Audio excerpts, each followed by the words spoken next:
32. Perhatikan gambar berikut ini. Letak muatan ketiga agar muatan ketiga tersebut tidak mengalami gaya kolom. Gaya kolom adalah gaya tolak atau gaya tarik antara dua buah muatan listrik yang saling berdekatan. Di sini diketahui K 9 kali 10 pangkat 9 dan ini maksudnya 1 mikrokolom sama dengan 10 pangkat min 6 kolom ya. Jadi di sini ada dua buah muatan ya, muatan A 9 mikrokolom sementara muatan B 4 mikrokolom ya. Jadi ini kita anggap saja muatannya sama-sama positif karena tidak diketahui di soal. Jarak awalnya adalah 8 cm ya. Nah, kita diminta untuk menghitung letak muatan ketiga agar dia tidak mengalami gaya kolom. Jadi si muatan ketiga ini tidak mengalami gaya kolom akibat muatan A dan muatan B. Nah, kalau muatannya sejenis seperti ini, maka muatan ketiga itu harus kita letakkan di antara A dan B ya. Jadi kita anggap saja ini adalah letak dari muatan ketiga. Taruhlah ini C begitu ya. Nah, nanti bagaimana kalau misalkan A dan B ini berlawanan jenis? Maksudnya muatan A positif, muatan B negatif. Maka muatan C ini harus kita letakkan di perpanjangan garis AB ya. Jadi maksudnya bisa di kanan B atau di sebelah kiri A. Itu kalau muatan A dan B berlawanan jenis ya. Nah, sekarang kita coba menghitung berapakah jarak C terhadap A dan terhadap B. Kita misalkan saja jarak A terhadap C itu X ya. Kemudian AB ini 8 cm, maka CB sama dengan 8 dikurangi X. Kemudian antara muatan A dan muatan C, karena sama-sama positifnya, maka terjadi gaya tolak ya. Jadi muatan C akan tertolak ke kanan. Kita beri nama ini FA. Jadi gaya kolom akibat muatan A yang bekerja pada C.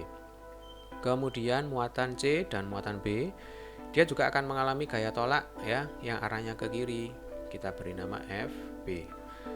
Jadi supaya resultan gaya yang bekerja pada muatan C itu sama dengan 0, maka gaya yang ke kiri harus sama dengan gaya yang ke kanan ya. Jadi FB harus sama dengan FA. Gaya kolom masih ingat ya rumusnya. Jadi kalau gaya kolom itu adalah K Q1 Q2 dibagi dengan R kuadrat. Q itu muatan, R itu adalah jarak yang memisahkan antara Q1 dan Q2. Nah, jadi kalau pada soal nomor 32 ini berarti FB sama dengan FA. Berarti ini K QB kali QC dibagi dengan R BC ya.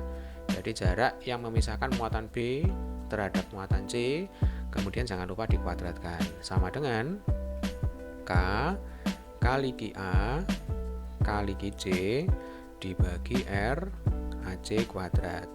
K-nya ini boleh kita coret ya, konstanta ini boleh kita coret. Kemudian QC juga boleh kita coret.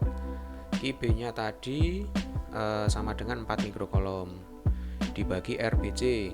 Jarak antara B dan C 8 dikurangi X. Ini dikuadratkan. Sama dengan QA. QA-nya 9 mikrokolom dibagi RAC. RAC X ya. Berarti ini X kuadrat. Nah, di sini tidak perlu diubah ya satuannya mikrokolom, biar saja karena toh akhirnya nanti dicoret ya. Jadi sebelah kiri mikrokolom, sebelah kanan juga mikrokolom ya. Tidak perlu diubah menjadi satuan kolom. Jelas ya? Karena di sini kuadrat, maka kita akar, sebelah kiri kita akar, sebelah kanan kita akar ya. Jadinya nanti 2 dibagi 8 dikurangi X sama dengan 3 dibagi X. Kali silang ya. Berarti 3 kali 8 min X sama dengan 2X. 24 dikurangi, nah ini 3X ya, sama dengan 2X. Lalu 3X nya dipindah ke kanan, jadinya positif ya. Jadi ini 5X sama dengan 24. Maka X sama dengan 24 per 5. 24 per 5 itu berarti berapa ya? 24 dibagi 5 itu, kalau 5 kali 5 itu kan 25, berarti mesti 4 ini ya, 4,8 cm ya, satuannya cm di sini. Nah, X itu adalah jarak antara C terhadap A. Jadi nanti kalau ditanya jarak antara C terhadap B ya berarti 8 dikurangi X ya, sekalian aja saya tulis ini ya. Jadi 4,8 cm terhadap A ya. Kemudian 8 dikurangi 4,8 itu sama dengan 3,2 ya. Nah, ini 3,2 cm terhadap muatan yang B.